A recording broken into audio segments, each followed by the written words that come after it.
बेटा आज हमारा टॉपिक है mutual inductance which is very important one. Mutual inductance, mutual inductance, ठीक है। देखते हैं क्या करना है। पहले तो मैं इसका जो हमने पढ़ा है पीछे सेल्फ इंडक्शन, उसका पहले मैं रीकैप देना चाहूँगा। उसका पहले मैं रीकैप दे दूँ, क्योंकि अगर सेल्फ इंडक्शन अगर आता है अच्छे से तो ही म्यूचुअल इंडक्टेंस आ सकता है, ठीक है। लेट्स सी, देखते हैं सेल्फ इंडक्शन में क्या था। मान के चलो कि मेरे पास पीछे से करंट जो है, जो मैं इनपुट दे रहा हूँ वो बहुत ज़्यादा इंक्रीज कर रहा हूँ, ठीक है। इनपुट बहुत ज़्यादा क्या कर रहा हूँ, इंक्रीज कर रहा हूँ, राइट। और यहाँ पे इस तरीके से कॉइल में अगर मैं इसको करंट दे रहा हूँ और करंट की स्ट्रेंथ मैं बहुत ज़्यादा बढ़ा रहा हूँ, इसके कारण क्या होगा, जो करंट जो इंड्यूस्ड हो रहा है उसकी डायरेक्शन अपोज हो जाएगी। इंड्यूस्ड करंट जो आ रहा है उसकी डायरेक्शन रिवर्स हो जाएगी अगर मैं करंट तो इंक्रीज करता हूँ, ठीक है। ये था हमारे पास पहली चीज। सेकंड चीज क्या थी, या सेकंड केस क्या था, अगर मेरे पास पीछे जो इनपुट करंट है, जो मैं करंट दे रहा हूँ, किसको दे रहा हूँ, कॉइल को, राइट।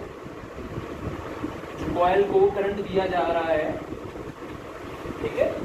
अगर मैं उसको डिक्रीज कर दूं, अगर मैं उसको ये करंट की स्ट्रेंथ जो है उसको डिक्रीज कर दूं, तो डिक्रीज करने में क्या करेगा, इसकी हेल्प करेगा, मतलब ये ग्रो करेगा, मतलब इंड्यूस्ड करंट बढ़ जाता है, उसकी डायरेक्शन इस तरीके से बढ़ जाती है इंड्यूस्ड करंट।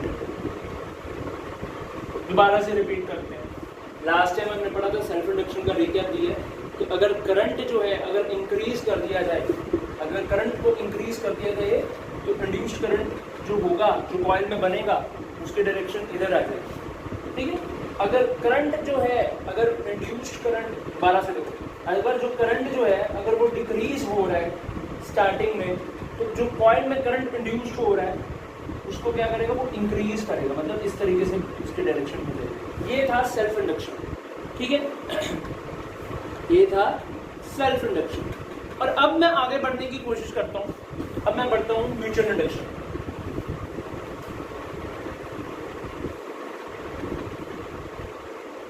म्यूचुअल इंडक्शन क्या है, लेट्स सी।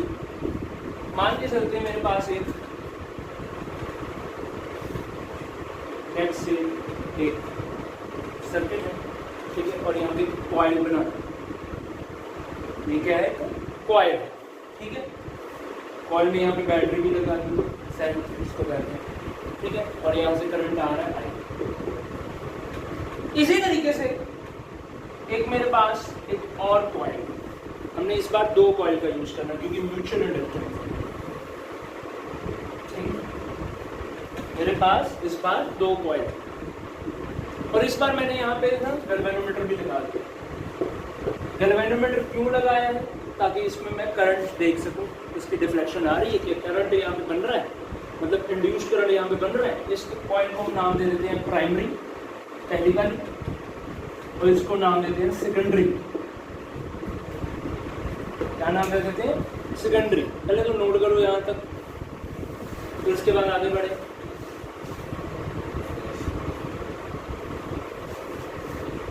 बेटा हमने दो कॉइल ली थी, एक तो प्राइमरी है और सेकेंड वन कौन सी है, सेकेंडरी, ठीक है।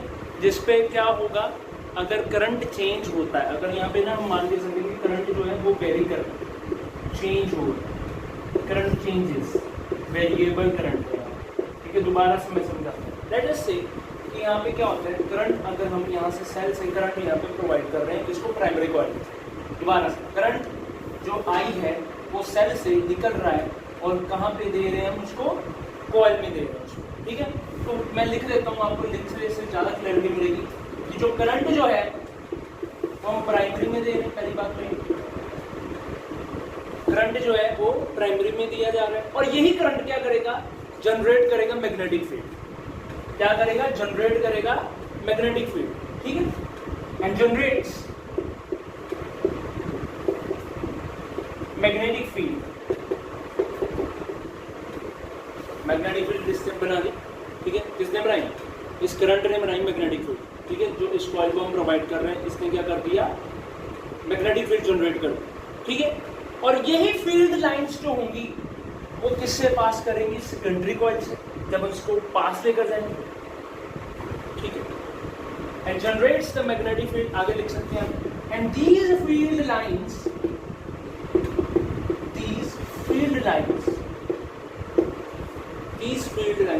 also passes through secondary coil, also passes through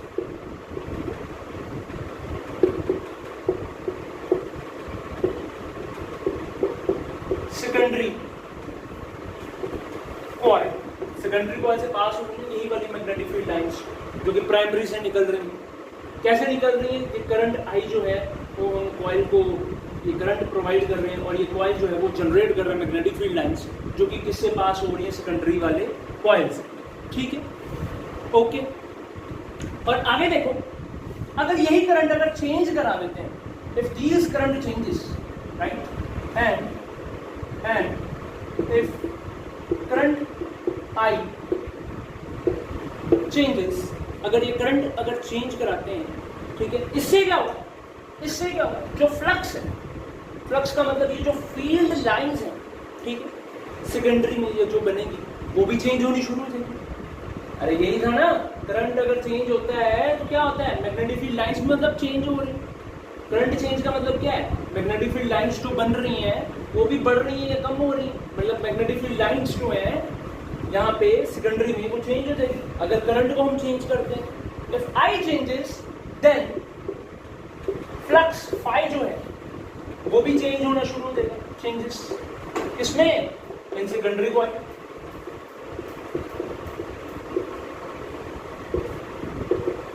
सही। सेकेंडरी कॉइल में क्या होता है? फ्लक्स जो है वो चेंज होना शुरू हो जाता है और अगर फ्लक्स जो है वो चेंज होना शुरू कर दे तो आपको पता है क्या होने लग पड़ता है? एक इंड्यूस्ड ईएमएफ जनरेट होने लग पड़ता है, ठीक है। क्या होने लग पड़ता है? एक इंड्यूस्ड ईएमएफ जनरेट होने लग पड़ता है, इंड्यूस्ड ईएमएफ। एक बार फिर से आ जाते हैं, दोबारा से देख लेते हैं क्या होता है, एक बार फिर से रिकॉल करते हैं। लेट्स से 1 मिनट दोबारा से देखिए क्या है। मेरे पास एक प्राइमरी कॉइल है, मेरे पास एक सेकेंडरी कॉइल है। सेकेंडरी कॉइल में हमने लिखा हुआ है गैल्वेनोमीटर। गैल्वेनोमीटर क्यों लिखा हुआ है? क्योंकि यहाँ पे एक करंट इंड्यूस्ड होगा, ठीक है, और वो किसके कारण होगा? वो प्राइमरी कॉइल के कारण होगा, ठीक है, इसलिए नाम दिया है म्यूचुअल इंडक्टेंस, ठीक है। पिछली बार क्या हो रहा था? पिछली बार एक ही इंडक्टर में, मतलब कॉइल में, हम करंट को इंड्यूस्ड करा रहे थे, ठीक है, उसमें ही क्या हो रहा था? मैग्नेटिक फ्लक्स चेंज हो रही थी, उसमें ही करंट इंड्यूस्ड हो रहा था, ये था सेल्फ इंडक्टेंस। सेकंड कॉइल में क्या हो रहा है? जो सेकंड केस है हमारा म्यूचुअल इंडक्टेंस। म्यूचुअल इंडक्टेंस में हमारे पास 2 कॉइल हमने लिए, ठीक है। एक में हमने क्या कराया? हमने करंट दिया है, इनपुट करंट जिसको हम कहते हैं, सेल से निकलता है, और इसके कारण क्या हो रहा है? मैग्नेटिक फील्ड लाइंस जनरेट हो रही है। क्या हो रहा है? मैग्नेटिक फील्ड लाइंस जनरेट हो रही है और यही मैग्नेटिक फील्ड लाइंस जो है वो सेकेंडरी कॉइल से भी पास हो रही है, ठीक है। अब हम क्या करते हैं? अगर ये पहला जो प्राइमरी कॉइल में जो करंट है अगर वो चेंज कर दे तो जो मैग्नेटिक फील्ड लाइंस है, जो फ्लक्स है, वो भी चेंज करनी शुरू हो जाएंगी और वो चेंज किस पे करेंगी? Secondary coil.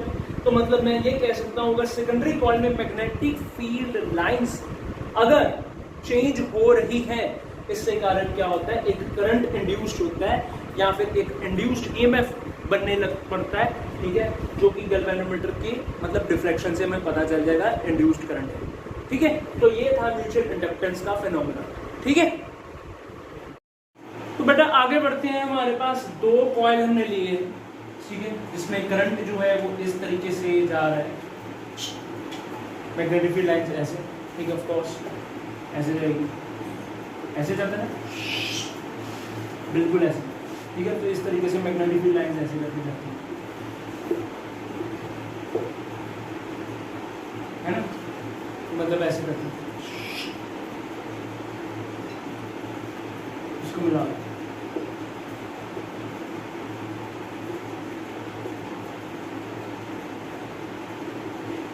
ये ऐसे, ये ऐसे,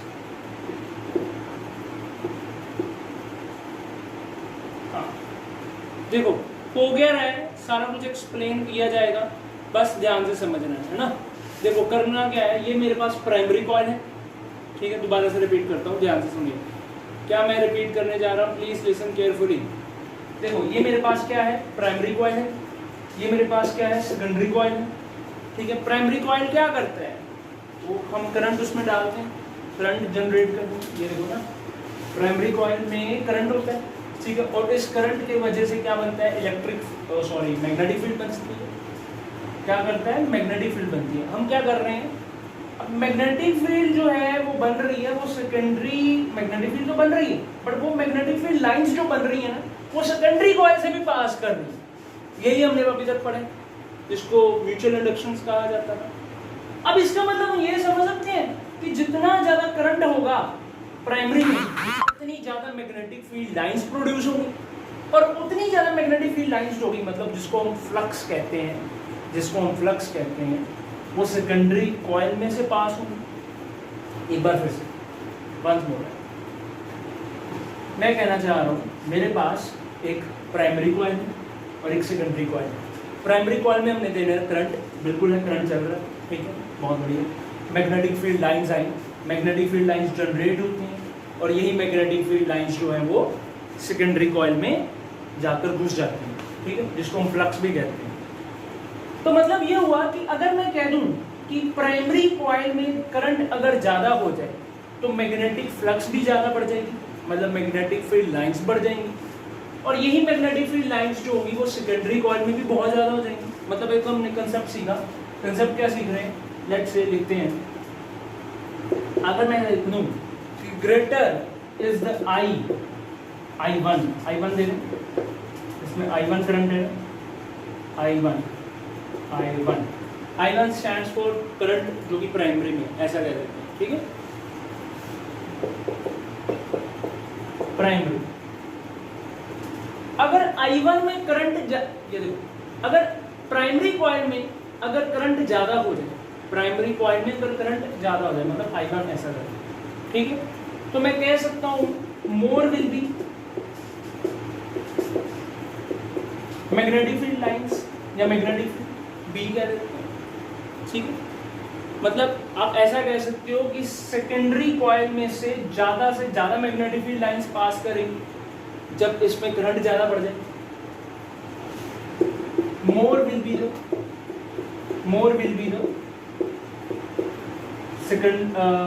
द फील्ड लाइंस, है ना, magnetic field lines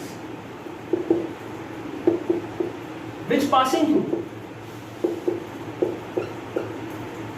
coil 2, second coil में से ज्यादा पास करने लग पड़ेंगी अगर मैं इसके प्राइमरी कॉइल के करंट को बढ़ा दूं, मैं ये कहना चाह रहा हूं, ठीक है। तो मतलब ये हुआ कि मैग्नेटिक फील्ड लाइंस अगर यहां से पास ज्यादा हो रही है सेकेंडरी कॉइल से, तो मतलब फ्लक्स भी बहुत ज्यादा हो गया। सो मतलब मैं कह सकता हूं मोर फ्लक्स, या flux increases through the coil 2, ठीक है, या more flux passing through coil 2, note करिए पहले तो इसको, फिर आगे बढ़ते हैं, ठीक है।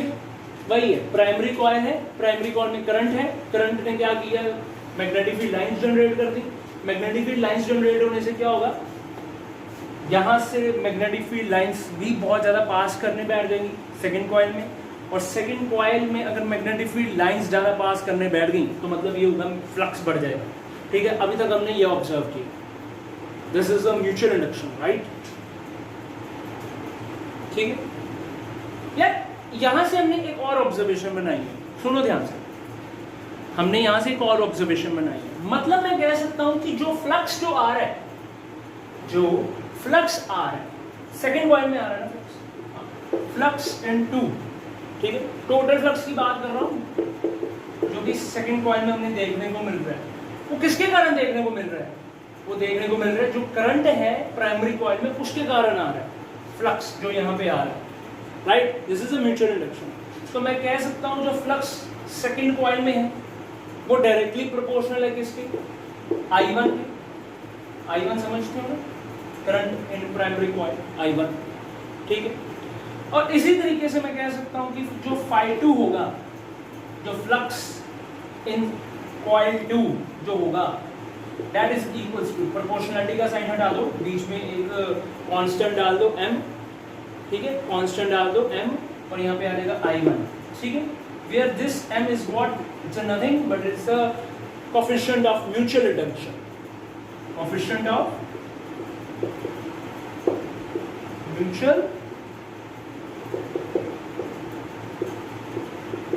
इंडक्शन, ठीक है, प्लीज देखिए इसको।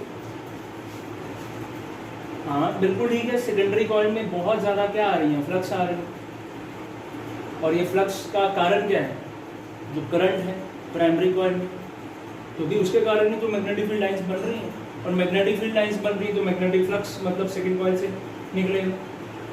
तो phi2 is equals to m into I, where m is nothing but it's a coefficient of mutual induction, right?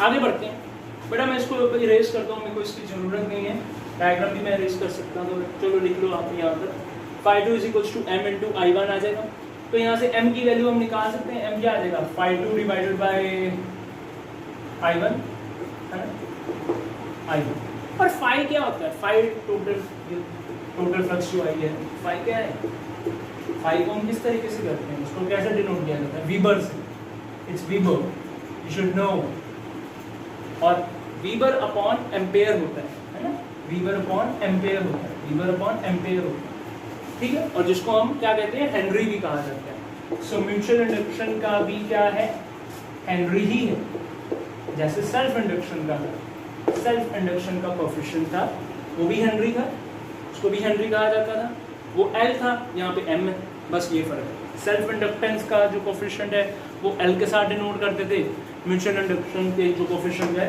उसको हम M के साथ डिनोट करेंगे। इट्स हेनरी, 1 हेनरी किसके बराबर, वीबर अपॉन एम्पेयर, लिख लेना, ठीक है। अच्छा कुछ और बात भी है स्पेशल, वो भी लिखना पड़ेगी कि जो M जो है वो किस पे डिपेंड करता है, M किस पर डिपेंड कर रहा है, देखते हैं, ध्यान से सुनिए। तो बेटा आगे देखिए, जो M जो है वो किस पे डिपेंड कर रहा है, it depends only on geometry, geometry किसकी ज्योमेट्री, कॉइल्स की ज्योमेट्री है ना, कॉइल्स की ज्योमेट्री पे ये डिपेंड करता है, ठीक है, लिख लेना, यहाँ पे आएगा, एमसीक्यूज में पूछा जाता है ये चीजें। It depends only on the geometry of the coils, ठीक है, and their separation also, and their separation also, and their separation and orientation also, and orientation.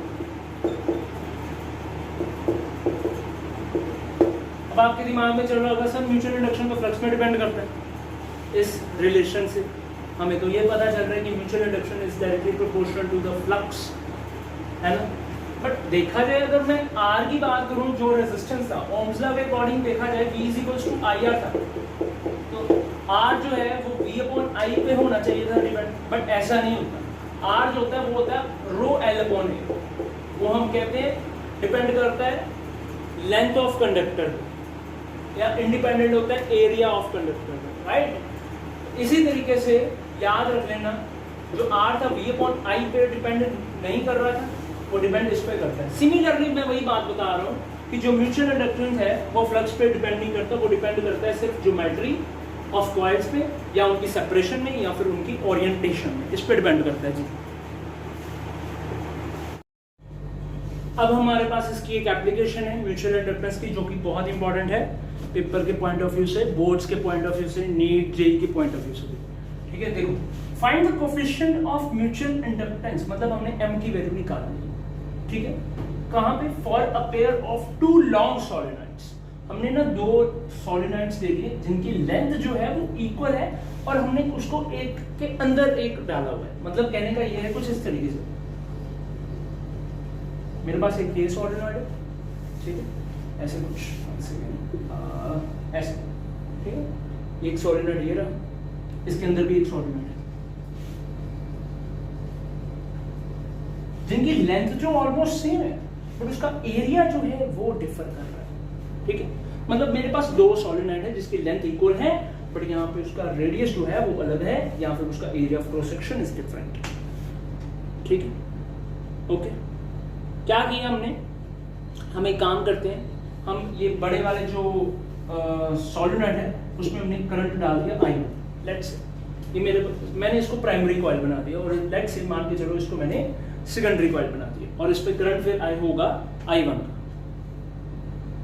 ठीक, लेट्स से लेंथ दोनों की सेम है, इक्वल लेंथ है, तो मान लेते हैं लेट्स से L, और इसको फॉर सेक ऑफ कन्वीनियंस मैं मान के चलता हूं मेरे पास इसकी भी लेंथ जो है वो L है, इसकी भी लेंथ जो है मतलब छोटे वाले कॉइल की उसकी भी लेंथ जो है वो L है। ठीक, ओके। अब इसका देखो जो बड़े वाला कॉइल है, लेट्स से बड़े वाला कॉइल है ना, उसका रेडियस भी तो अलग है, इसका रेडियस अलग है, उसका रेडियस अलग है। इसको मान लेते हैं मेरे पास R1 बड़े वाले में, और इसमें हम मान लेते हैं इसको R2। ठीक, R2 मान लिया इसको छोटे वाले को, छोटे वाले का रेडियस R2 मान लिया कॉइल का, और इसका R1 मान लिया। ठीक है, और उस पर नंबर ऑफ टर्न्स भी अलग अलग होंगे, है ना। यहाँ पे इसके number of turns let's say N1 मान लिए, और इसके नंबर ऑफ टर्न्स मान लिए लेट्स से N2। ठीक है, सेकंड वाले आगे बढ़ते हैं। एज्यूम करके चलो कि मेरे पास करंट जो है I1 है इसमें इन प्राइमरी फर्स्ट कॉइल मैंने बड़े वाले को माना, बेटा ध्यान से सुनना मेरी बात, बड़े वाले को माना मैंने। ठीक है, तो मैग्नेटिक फील्ड जो आ रही है इनसाइड द सोलेनॉइड के अंदर जो मैग्नेटिक फील्ड आएगी उसकी क्या वैल्यू होगी, पता है ना सोलेनॉइड में क्या होती है, mu naught n into I होती है मैग्नेटिक फील्ड की वैल्यू, आपको पता होनी चाहिए, म्यू नॉट n निकाली हुई हमने। ठीक है, म्यू नॉट n। अब यहाँ पे आप चेक कर सकते हो कि मैग्नेटिक फील्ड इनसाइड सोलेनॉइड है ना, mu naught n into I। अब मैग्नेटिक फील्ड जो आएगी किससे निकलेगी, सेकेंडरी कॉइल से निकलेगी। ठीक है, या मैग्नेटिक फील्ड इनसाइड सोलेनॉइड 2 या कॉइल 2 की जो वैल्यू आने वाली है वो क्या आने वाली है, म्यू नॉट, ठीक है, N1 I1। अब आप समझ रहे होगे सर मैंने n की जगह यहाँ पे N1 क्यों रखा है, ठीक है, I1 क्यों रखा है, क्योंकि इसका रीजन ये है जो मैग्नेटिक फील्ड आ रही है वो करंट I1 के कारण आ रही है, करंट I1 के कारण आ रही है, जो कि किस पे जा रही है, सेकेंडरी कॉइल में जा रही है। चीज समझ लग रही है? अरे इसके जो पीछे कारण है वो नंबर ऑफ टर्न्स N1 ही है जो इसमें जा रही है। क्लियर हुआ? जो प्राइमरी कॉइल है, जो मेरे पास प्राइमरी कॉइल है, ठीक है, उसके कारण ही, उसके करंट के कारण ही, मतलब I1 के कारण ही मैग्नेटिक फील्ड जो है वो सेकेंडरी कॉइल में जा रही है, तो इसलिए मैंने mu naught N1 into I1 लिखा। कंसेप्ट समझ लग रहा है? पीछे का कारण ये है। ठीक है, अब आगे बढ़ते हैं। Let me erase this first, इससे तो भर गया सारा।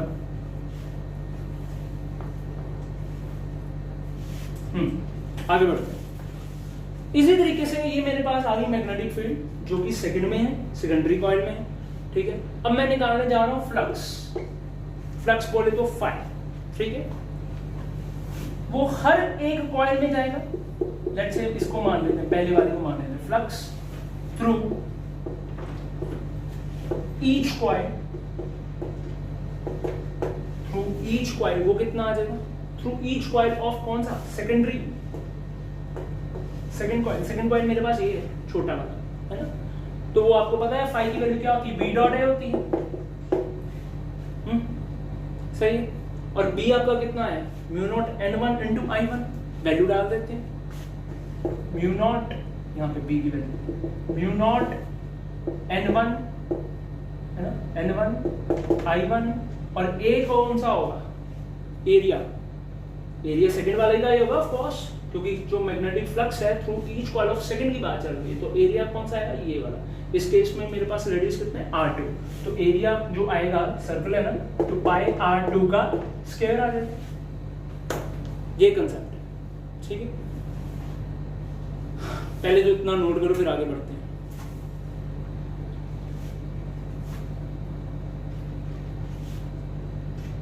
बेटा अब हम आगे बढ़ते हैं, इंड्यूस्ड ईएमएफ की वैल्यू निकालते हैं। कहां पे आ रहा है? सेकेंडरी कॉइल में हमें देखने को मिल रहा है ना। तो मतलब मैं कह सकता हूं जो E2 है, E2 है, this is equals to minus of d phi by d flux in second coil divided by dt। Faraday का सेकेंड लॉ है, ठीक है। आपको आना चाहिए E2 is equals to minus d phi 2 by dt, where phi 2 is the flux in coil 2 and your secondary, and here is the EMF which is induced in the second coil, ठीक है। Total flux आगे बढ़ते हैं। अब phi जो था वो हमने निकाला किसके बराबर? हमने एक रिलेशन तैयार किया ना, phi 2 टोटल वाला, वो किसके इक्वल आया? mi के, mi1, right, where m is the coefficient। और यही वैल्यू इधर डाल देते हैं, d by dt किसके बराबर? phi t किसके बराबर? m into i के, m into i1 आ जाएगा और यहाँ पे E2 आ जाएगा, ठीक है। और मैं कह सकता हूँ E2 किसके बराबर आ जाएगा? माइनस m साथ में di1 by dt,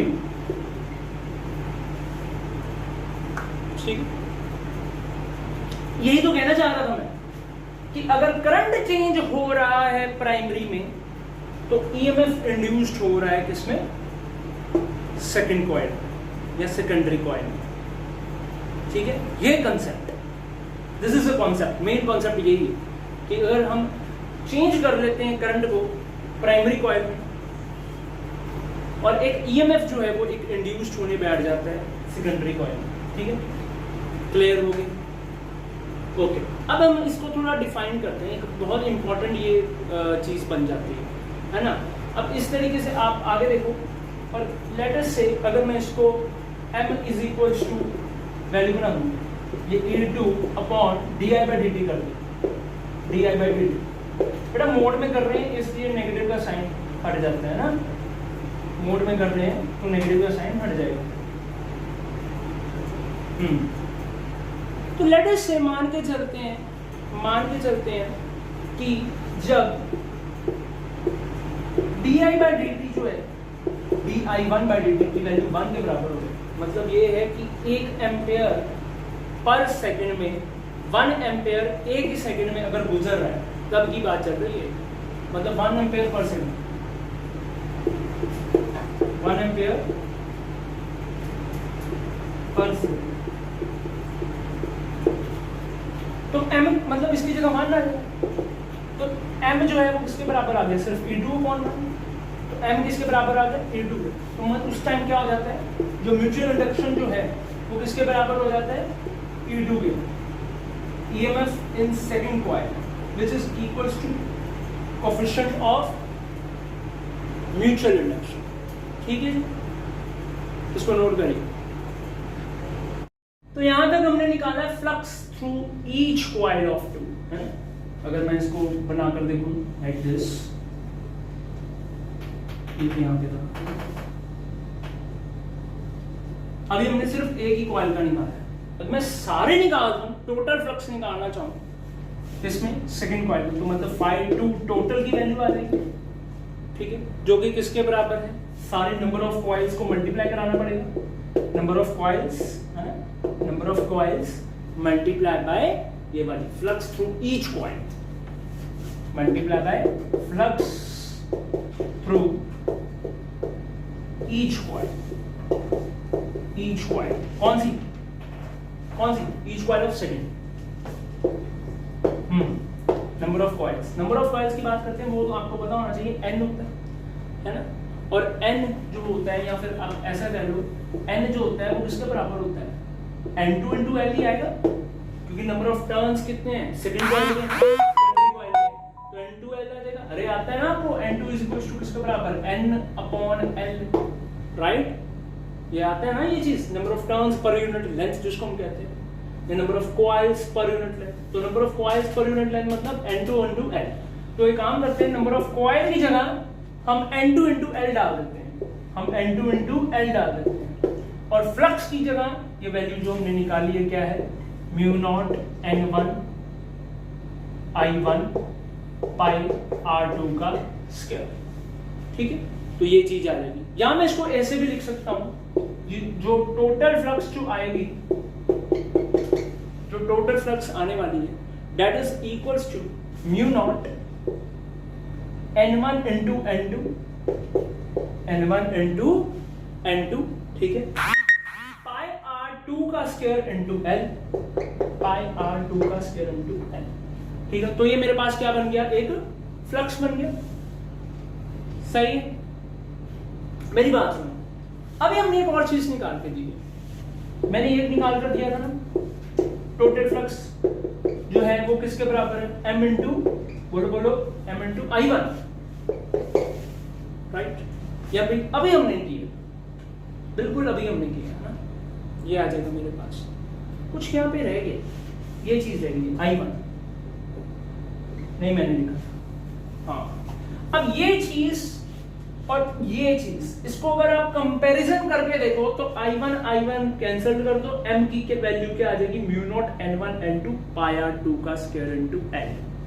ये M की वैल्यू आ जाएगी। इन दोनों को कंपेयर करके देखो तो I1 कैंसिल हो जाएगा ना, डिवाइड करा लो, M की वैल्यू क्या आ जाएगी, म्यू नॉट N1 N2 पाई R2 का स्क्वायर इनटू L। तो M की जगह मैं लिखने जा रहा हूं म्यू नॉट N1 N2 पाई R2 का स्क्वायर इनटू L। तो ये मेरे पास आया है म्यूचुअल इंडक्टेंस का coefficient when the two solenoids are placed in one another. ठीक है, एक दूसरे के साथ होते हैं जब कोएक्सियल भी हैं। ठीक है, ये तब की बात है, म्यूचुअल इंडक्टेंस हम निकाल सकते हैं वहां से, जिसमें हम क्या करते थे, एक कॉइल को हम प्राइमरी ले लेते हैं और सेकेंडरी कॉइल से फ्लक्स वहां से पास आउट कराते हैं। ठीक है, तो इस तरीके से हम निकाल सकते थे। अच्छा, अगर मैं एक और चीज बताऊं आपको, स्पेशल केस, अगर अभी तो हम इसको प्राइमरी लेकर चल रहे हैं ना, बड़े वाले, अगर ये इसको लेकर चले प्राइमरी तो भी आंसर सेम ही आने वाला है। अब ट्राई करके देख लीजिए। ठीक है, आप ट्राई करके देख लीजिए, सब आंसर सेम ही आएगा। ठीक है, तो आज के लिए इतना ही। ठीक है, so that's it from my side, mutual inductance में इतना ही था। ठीक है, आप यहां तक पढ़िए पहले, फिर उसके बाद आगे कंटिन्यू करते हैं।